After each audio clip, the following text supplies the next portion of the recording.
Bonjour à tous, parlons du Fils aujourd'hui, parlons du Fils de Dieu.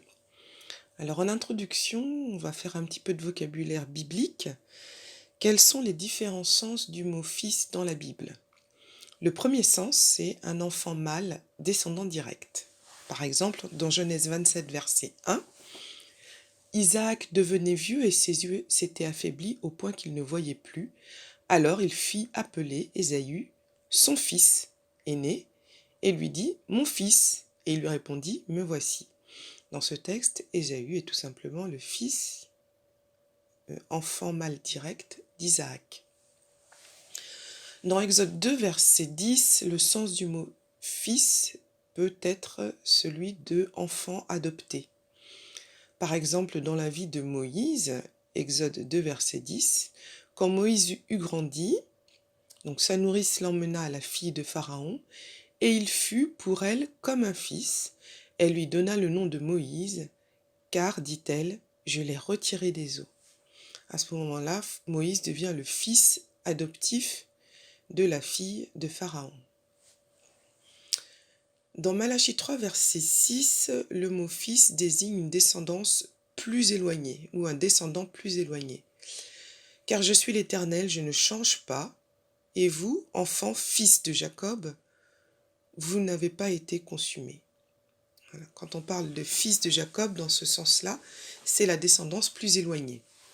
Et puis le mot fils peut prendre une tournure de politesse ou de relation de tendresse. Nous lisons cela dans 1 Samuel 3, verset 6. L'Éternel appela de nouveau Samuel. Samuel se leva, alla vers Élie, et il dit: Me voici, car tu m'as appelé. Élie répondit: Je ne t'ai point appelé, mon fils. Retourne te coucher. Donc Élie n'est pas le père de Samuel, mais il s'est tissé entre les deux une relation de telle sorte que Élie appelle Samuel mon fils. Le sens du mot fils peut aussi être celui d'un habitant d'une ville ou d'un pays. Par exemple, dans Lamentation 4, verset 2, les nobles fils de Sion, estimés à l'égal de leur pur, sont regardés, hélas, comme des vases de terre, ouvrage des mains du potier. Quand on parle des nobles fils de Sion, ce sont tout simplement les habitants de la ville de Sion, de la cité de Sion. Et puis le mot fils peut vouloir dire, et ça c'est très intéressant, des personnes ayant les mêmes caractéristiques. Donc on va prendre deux textes qui illustrent cela. Le premier texte se trouve dans Actes 13, verset 10.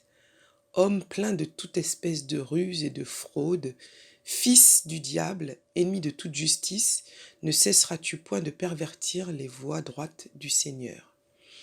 Donc là, effectivement, on note l'expression fils du diable.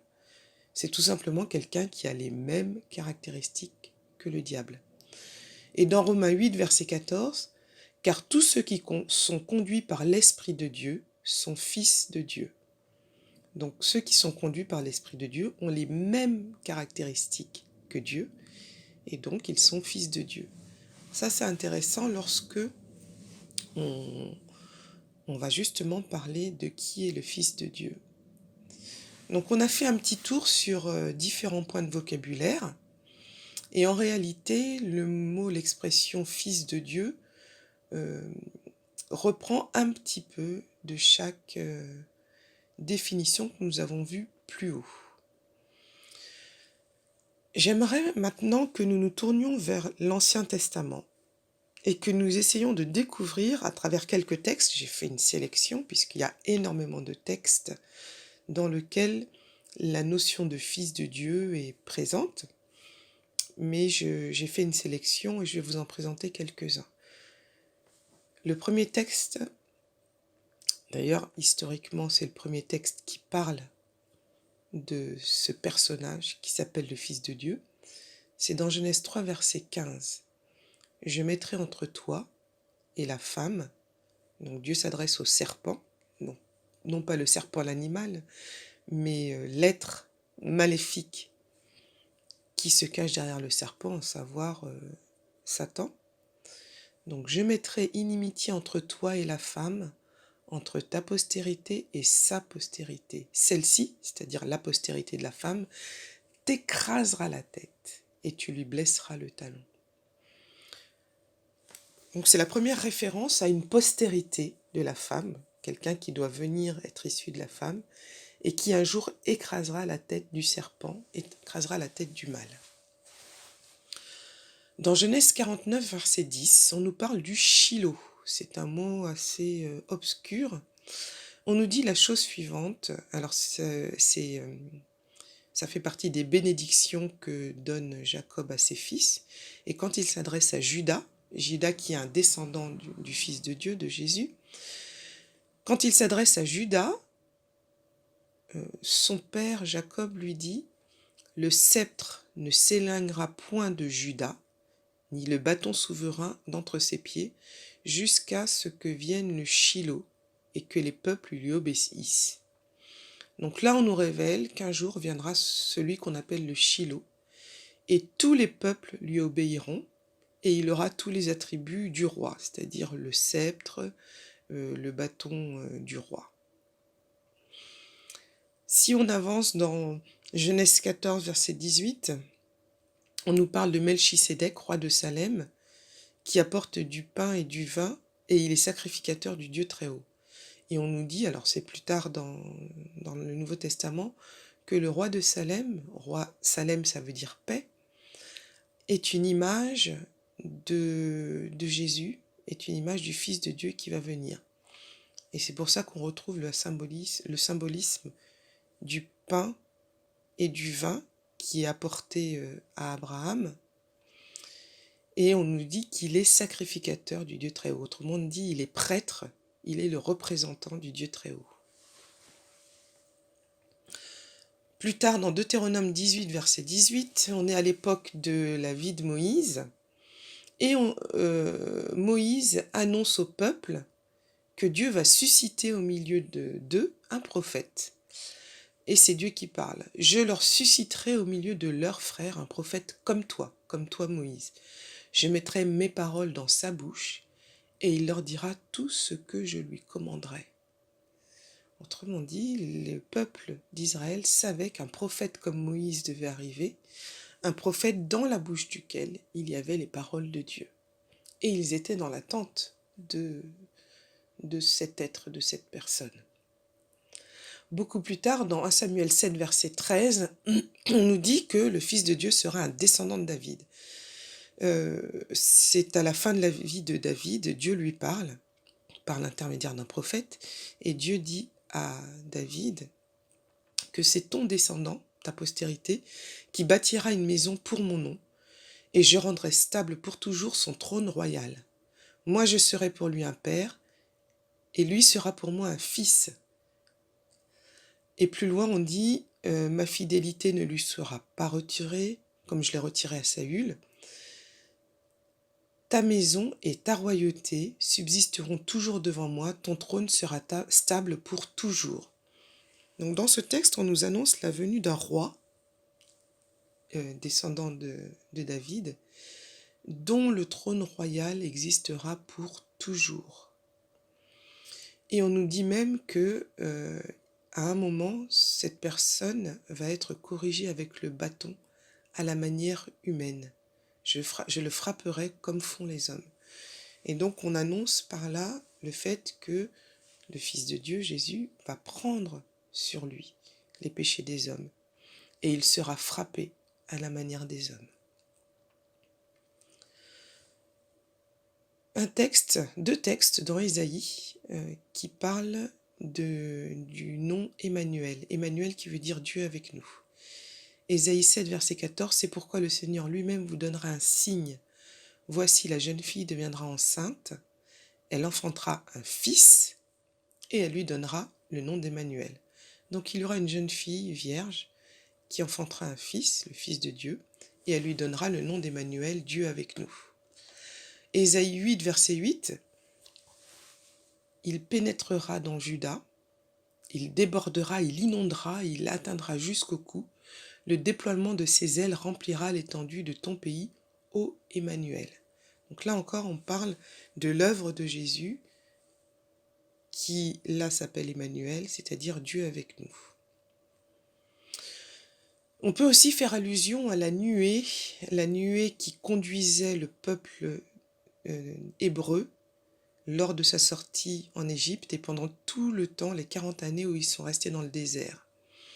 On nous dit la chose suivante dans Exode 20, verset 21. Le peuple restait dans l'éloignement, mais Moïse s'approcha de la nuée où était Dieu. Voilà. On sait que le Père n'est jamais allé sur terre. Par contre, dans la nuée était celui qu'on appellerait plus tard Jésus, celui qu'on appellerait plus tard le Fils de Dieu. Dans Nombre 11, verset 25, l'Éternel descendit dans la nuée et parla à Moïse. Il prit de l'esprit qui était sur lui et le mit sur les 70 anciens. Et dès que l'esprit reposa sur eux, ils prophétisèrent. Donc là encore, on nous dit que l'Éternel Dieu descend dans la nuée. Il était présent. Et donc c'est bien le Fils de Dieu, celui qu'on appelle Emmanuel dans d'autres textes, Dieu avec nous, qui descend dans la nuée pour discuter, pour parler avec Moïse. Alors après avoir fait le tour de quelques textes de l'Ancien Testament qui annoncent la venue du Fils de Dieu, qui annoncent la venue de Jésus, tournons-nous maintenant vers le Nouveau Testament. Le Nouveau Testament commence par 4 évangiles qui sont 4 regards différents sur justement Jésus, le Fils de Dieu. Dans Matthieu, par exemple, on nous présente Jésus comme étant le fils de David et le fils d'Abraham. Dans Marc, on nous présente Jésus-Christ comme étant le Fils de Dieu. Dans Luc, Jésus est défini comme le Fils du Très-Haut et le Fils de Dieu. Et dans Jean, Jésus nous est présenté comme étant la parole, Dieu, Fils unique du Père, et Dieu le Fils unique. Mais comment Jésus se définit-il lui-même ? Pour répondre à cette question, nous nous tournons vers Jean 5, versets 22 et 23.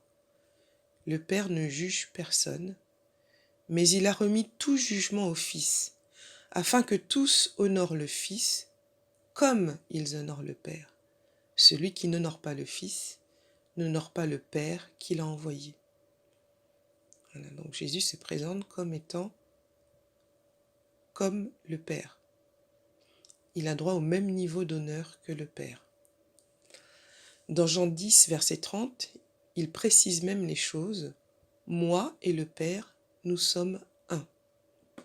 Que pouvons-nous ajouter de plus à cette phrase ?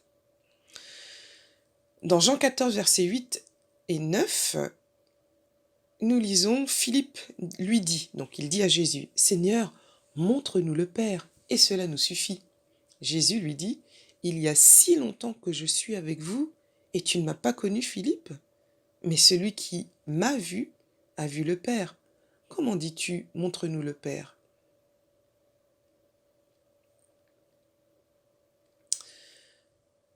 Donc Jésus se présente comme le représentant, le vrai représentant du Père sur la terre.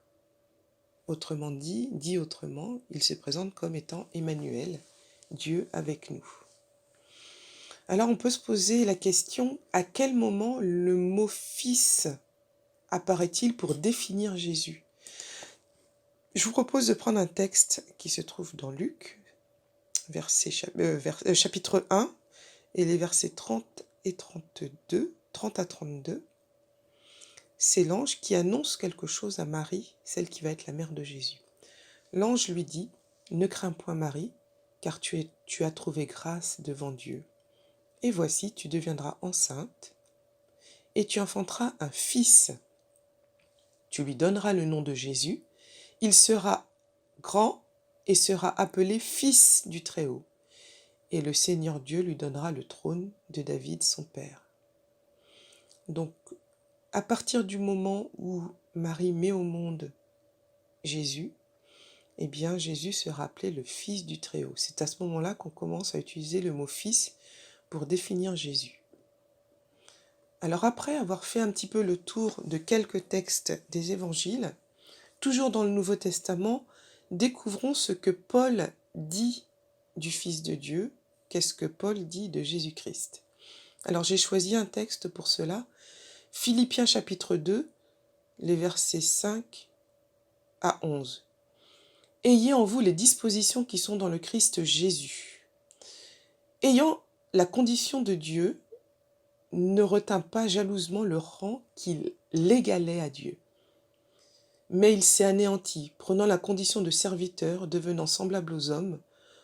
Reconnu homme à son aspect, il s'est abaissé, devenant obéissant jusqu'à la mort et à la mort de la croix. C'est pourquoi Dieu l'a exalté. Il lui a donné le nom qui est au-dessus de tout nom, afin qu'au nom de Jésus, tout genou fléchisse, au ciel, sur terre et aux enfers, et que toute langue proclame que Jésus est Seigneur, à la gloire de Dieu le Père. Ce texte est capital parce qu'il nous montre que Jésus était égal à Dieu, qu'ensuite, pendant sa période où il a été sur terre, il est devenu semblable aux hommes. Et dans une troisième partie de son existence, quand il est remonté au ciel, eh bien Dieu l'a élevé. Et il est devenu Jésus-Christ, le Seigneur, à la gloire de Dieu le Père. Et donc il a retrouvé son rang, tout en gardant une modification, puisqu'il est resté à la fois homme et Dieu. Nous retrouvons un petit peu cette idée encore plus accentuée dans Hébreux chapitre 1, les versets 8 à 12. Alors c'est un texte effectivement qui, semble-t-il, a été écrit par Paul. Et Paul se fait le porte-parole de Dieu. Mais il a dit au Fils, « Ton trône, ô Dieu, est éternel. Le sceptre de ton règne est un sceptre d'équité. Tu as aimé la justice, tu as haï l'iniquité.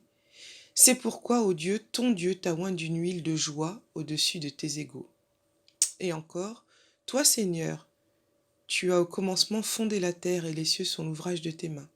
Ils périront, mais tu subsistes. Ils vieilliront tous comme un vêtement. Tu les fouleras comme un manteau, ils seront changés. Mais toi, tu restes le même, et tes années ne finiront point. » Donc dans ce texte, ce qui est intéressant, c'est que Dieu appelle le Fils également Dieu. Ce qui nous dit beaucoup de choses sur la nature du Fils. Alors, dans une dernière partie, je voulais partager avec vous quelques caractéristiques du Fils de Dieu. Il y en a beaucoup. Là encore, j'ai dû faire une sélection. Premier texte, Matthieu 9, versets 2 et 6. « Or, voyant leur foi, il dit au paralytique, « Prends courage, mon enfant, tes péchés te sont pardonnés. » Or, afin que vous sachiez que le Fils de l'homme a sur terre le pouvoir de pardonner les péchés. Donc, première caractéristique du Fils de Dieu, une caractéristique divine. Le Fils de Dieu, qu'on appelle aussi le Fils de l'homme, on verra pourquoi plus tard, a le pouvoir de pardonner les péchés.